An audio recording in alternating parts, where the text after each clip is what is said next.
Hi friends, welcome back to Rani's kitchen. నేను మీ రాణి. Friends, ఈరోజు recipe వచ్చేసి హెల్తీగా చాలా టేస్టీగా అందరికీ ఎంతో ఇష్టమైన ఆమ్లెట్ రెసిపీ అండి.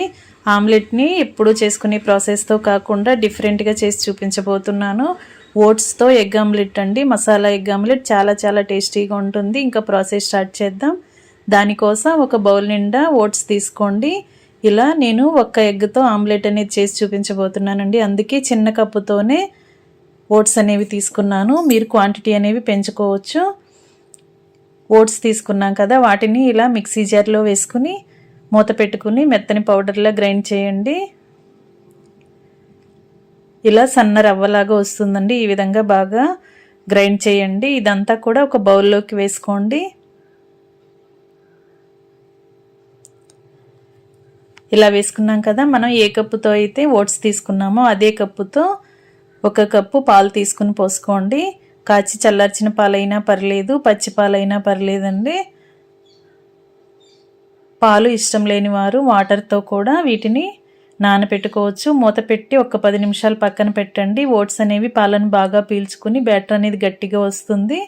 ఈ లోపుగా మనం ఇంగ్రీడియంట్స్ చూద్దాం. క్యారెట్ తురుము, క్యాప్సికమ్ ముక్కలు, సన్నగా తరిగిన ఉల్లిపాయ ముక్కలు, పచ్చిమిర్చి ముక్కలు, క్యాబేజ్ ముక్కలు తీసుకోండి. కొన్ని టొమాటో ముక్కలు కూడా తీసుకోవచ్చండి, మీ ఇష్టం.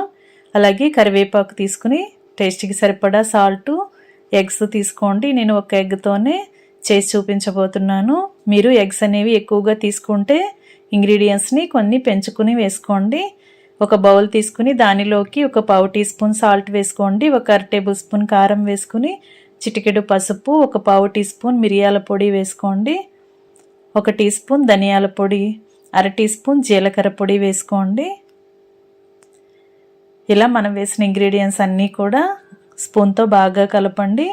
ఒక చుక్క వాటర్ పోసినట్లయితే 1 టేబుల్ స్పూన్ వాటర్ పోయండి. వాటర్ పోస్తే మసాలాలన్నీ కూడా ఉండలు కట్టకుండా బాగా కలిసిపోతాయి. ఇప్పుడు ఎగ్ తీసుకుని బ్రేక్ చేసుకుని అలా వేసుకోండి. ఈ ఎగ్ అంతా కూడా మసాలాల్లో కలిసేంత వరకు ఫోర్క్తో కానీ స్పూన్తో కానీ బాగా బీట్ చేయండి. ఈ విధంగా బాగా కలిపినట్లయితే మనం వేసిన సాల్టు, కారము, ధనియాల పొడి, జీలకర్ర పొడి, మిరియాల పొడి అన్నీ కూడా ఎగ్లో బాగా కలిసిపోతాయి. ఈ విధంగా బాగా కలిసిన తర్వాత 1 టీ స్పూన్ అల్లం వెల్లుల్లి పేస్ట్ కూడా వేసుకోండి. దీనిని కూడా ఎగ్లో కలిసేంత వరకు బాగా కలపండి. ఈ విధంగా మనం ఎక్కువసేపుగా కలిపినట్లయితే మనం వేసిన ఇంగ్రీడియంట్స్ అన్నీ ఎగ్కి బాగా పడతాయండి. ఇప్పుడు 10 నిమిషాల తర్వాత నానబెట్టుకున్న ఓట్స్ని చూద్దాం. ఓట్స్ అనేవి పాలను బాగా పీల్చుకుని బ్యాటర్ గట్టిగా వచ్చింది కదా, ఇలా వచ్చింది కదా. ఇప్పుడు దీనిలోకి మనం ముందుగా రెడీ చేసి పెట్టుకున్న ఇంగ్రీడియంట్స్ అన్నీ యాడ్ చేద్దాం. సన్నగా తరిగిన ఉల్లిపాయ ముక్కలు, సన్నగా తరిగిన పచ్చిమిర్చి ముక్కలు వేసుకోండి. అలాగే తురుముకున్న క్యారెట్ కూడా వేసుకోండి. సన్నగా కట్ చేసి పెట్టుకున్న క్యాప్సికమ్ ముక్కలు కూడా వేసుకోండి. మీకు నచ్చితే టొమాటో ముక్కలు కూడా సన్నగా కట్ చేసి వేసుకోవచ్చండి, నేను వేయలేదు. అలాగే సన్నగా తరిగిన క్యాబేజ్ తురుము కూడా వేసుకుని కొన్ని కరివేపాకులు వేసుకోండి. కట్ చేసి పెట్టుకున్న కొత్తిమీరను కూడా వేసుకోవచ్చండి, టేస్ట్ అనేది బాగుంటుంది ఆమ్లెట్కి.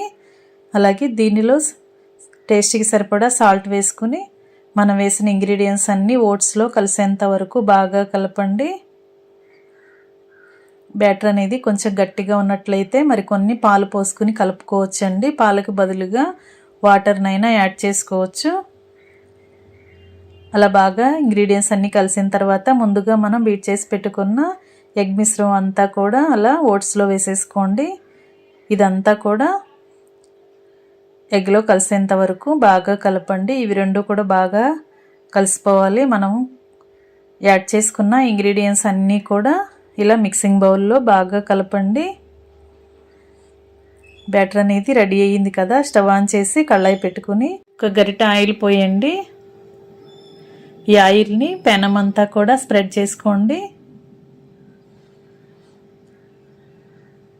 ఇలా మొత్తం అంతా కూడా స్ప్రెడ్ అయిన తర్వాత ఆయిల్ బాగా కాగిన తర్వాత మనం రెడీ చేసి పెట్టుకున్న ఓట్స్ మిశ్రమం అంతా కూడా అలా కళాయిలో వేసేసుకోండి.